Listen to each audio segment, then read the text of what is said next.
Muchas gracias. Quiero agradecer la invitación a estar hoy aquí. Y quiero aprovechar la oportunidad para hacer dos ejercicios. El primero, un ejercicio de revisión de la evolución de la legislación argentina, que quiero plantearles para que entendamos cuáles son las opciones abiertas hoy en la consideración de este proyecto, que a mi juicio son la anomia o la aprobación del proyecto que tiene media sanción por los representantes del pueblo de la nación. Lo segundo que quiero hacer es una revisión de la evolución del derecho comparado para mostrarles que ha seguido la misma evolución que el derecho argentino en el último siglo. Como bien saben, el Código Penal regula el aborto desde 1921, en una de las legislaciones que para la época era de las más liberales del mundo, penaliza el aborto y establece una serie de causales de no punibilidad en el artículo 86. Estas causales fueron leídas durante la mayor parte del siglo XX como excusas absolutorias, como situaciones de exhibición de prisión. Pero en 1983, con nuestro retorno a la democracia, asumimos un compromiso diferente con los derechos humanos y la Constitución. Algo que no habíamos podido respetar y cumplir a lo largo del siglo, que profundizamos mediante la suscripción en este Congreso de los Tratados de Derechos Humanos que aprobamos en los años 80 y reforzamos en la Constitución con la reforma de 1994, donde expandimos los derechos constitucionales que reconocemos a nuestros habitantes y adoptamos con estatus constitucional una serie de tratados de derechos humanos, los que están en el artículo 75, inciso 22. Esta transformación de nuestro derecho a la luz de los derechos humanos y los derechos de la Constitución conllevó lo que describimos como el proceso de constitucionalización del derecho privado y el derecho penal. Eso implica que desde 1983 como mínimo no podemos leer el artículo 86 del Código Penal como excusas absolutorias. Las tenemos que leer como el resultado de una ponderación hecha por el legislador democrático, como dice la Corte Suprema Argentina, en el cual, ante la tensión entre el interés en la protección de la vida gestacional y los derechos de las mujeres, a la vida, a la salud, a la autonomía, una vida libre de violencia, esos derechos son reconocidos como dando lugar a una serie de obligaciones en el sistema de salud de garantizar servicios de aborto legal. Esto que estoy diciendo lo han dicho jueces de tribunales de nuestro país en Mendoza, en la provincia de Buenos Aires, en Río Negro, en Entre Ríos y en Chubut entre el 2005 y el 2010. Y en el 2012, lo dijo con más claridad y contundencia, nuestra Corte Suprema, una de las cortes más legítimas de la historia de nuestro país, que entendieron que el artículo 86 era constitucional y convencional y que establecía una serie de circunstancias en las que el aborto era legal, en este caso en concreto el aborto por violación. Eso implicaba deberes correlativos para el sistema de salud, para las autoridades del sistema de salud de regular, para los prestadores del sistema de salud de realizar los abortos legales, en el caso concreto, en el caso aborto por violación, pero como vimos está también la interpretación de 17 ministros de salud del país que emitieron protocolos de aborto legal que están vigentes hoy, incluyendo el Ministerio de Salud de la Nación, que desde el 2015 reguló estos abortos legales. Es decir, que esas interpretaciones del artículo 86 a la luz de nuestra Constitución son interpretaciones realizadas por el sistema de salud y los jueces de nuestra nación y nuestras provincias.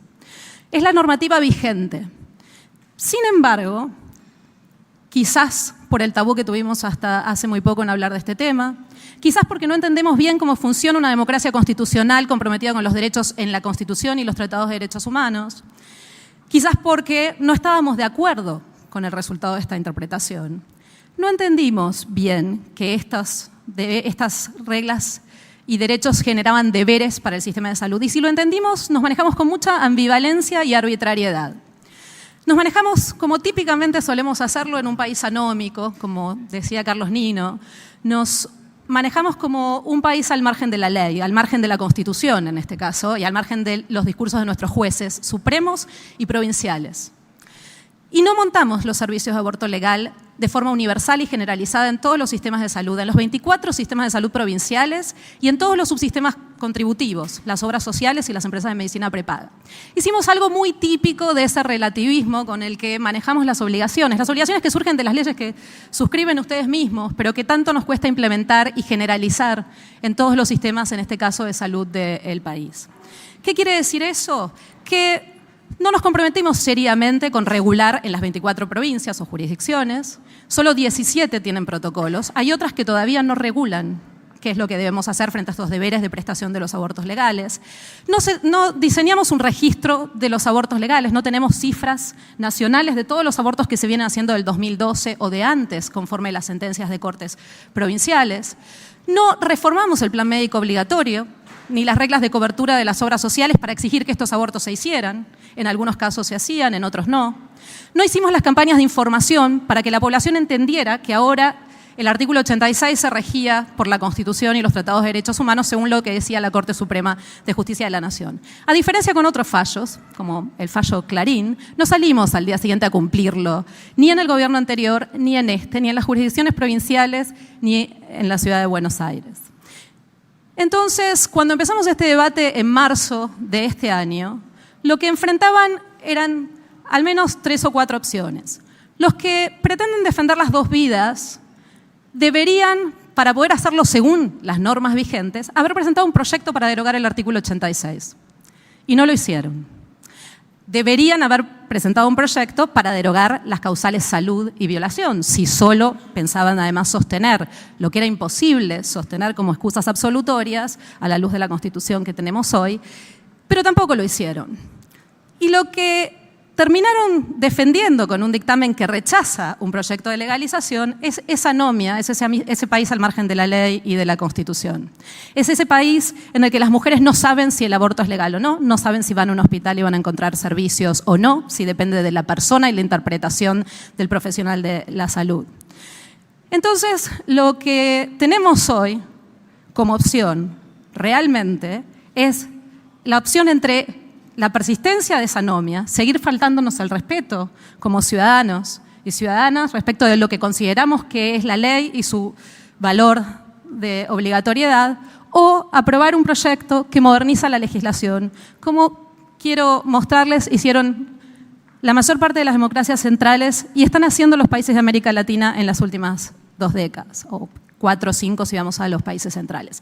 Quiero mostrarles que la evolución de la legislación de los países centrales también siguió el mismo camino que nosotros. En los años 60 y 70, los países centrales volvieron a revisar sus normas de no punibilidad, aquellas de las cuales nosotros habíamos copiado nuestro artículo 86 a principios del siglo, y reinterpretaron esas normas también a la luz de sus constituciones. Eso es lo que hizo Alemania, es lo que hizo Francia, es lo que hizo Inglaterra, es lo que hizo España en los años 80, es lo que iba a hacer Portugal y es lo que más recientemente hizo Polonia como consecuencia de una sentencia del Tribunal Europeo de Derechos Humanos, que entendió que no hay forma de seguir estableciendo excusas absolutorias en marcos constitucionales donde la ponderación hace una evaluación de las tensiones entre los derechos de las mujeres y los intereses en la protección de la vida gestacional.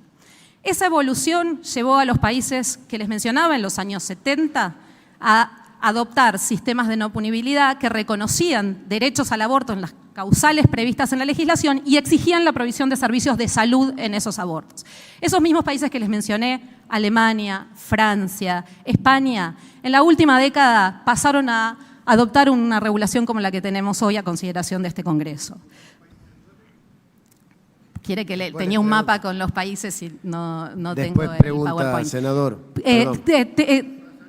Puedo sugerirle que toda la información sobre la regulación de los países sobre el aborto está en una base de datos de la Organización Mundial de Salud que clasifica todas las legislaciones del mundo y pueden ver que 38 países del mundo no usan ninguna medida de derecho penal para penalizar a las mujeres y la mayor parte, más del 70% de los países del planeta han adoptado proyectos del tipo de los que están en consideración o del que debimos haber cumplido y deberíamos tener, digamos, mucha vergüenza hoy en decirle a las mujeres que la opción es pasar a cumplirlo a partir de mañana si no aprobamos esta legislación. Quería, además, antes de terminar, señalar que la misma evolución en la legislación y la interpretación que les mencioné ha ocurrido en la Argentina, se ha dado en la última década en las legislaciones de Colombia, Perú, Brasil, los Estados de México y el año pasado en Chile, donde se considera que hay deberes de prestación de abortos legales en los casos previstos en los equivalentes a nuestro artículo 86. Muchas gracias.